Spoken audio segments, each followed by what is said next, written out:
one of the remarkable things is that in spite of all the facts that we have about this case, in spite of the video, in spite of all of the evidence that's come forward, those facts are not enough to secure the narrative.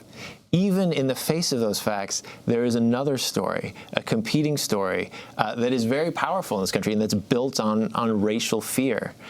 And that is what was being mobilized on the other side of this sort of discourse. So you see that unfold in the trial. The defense invokes it constantly. There are these amazing moments where Dan Herbert, the defense attorney for Officer Van Dyke, talks about this as a horror film.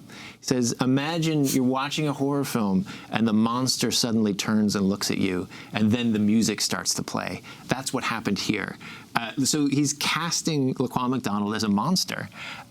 Dean Angelo says, the former head of the FOP, says to Jackie Suen, the producer and interviewer, people need to recognize no one's accepting the fact that what we need to do is go after that monster who doesn't belong on the street with you or my wife or my daughter.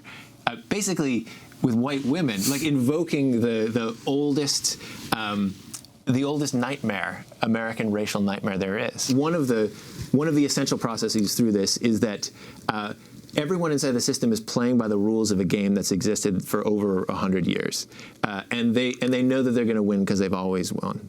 But what they don't realize is that outside in the street and in culture, the rules of that whole game are changing. They live in a different world by the end of this case than they did at the beginning. And they live in a different world because there's a social movement out there that changed that world. And Charlene Carruthers, the former head of BYP 100, and Will Calloway, an activist who became involved with this case from the very beginning, are responsible in a large way for those changes that happened. So Will was an activist working on police issues on the Rekia Boyd shooting, which happened in Chicago a year earlier. When he read Jamie Calvin's piece that revealed that there was a video out there, he FOIA'd for the video.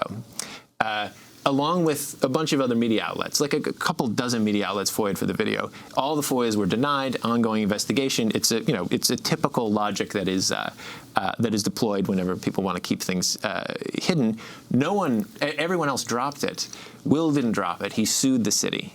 He sued the city and he won. It was another unprecedented moment for transparency in the city.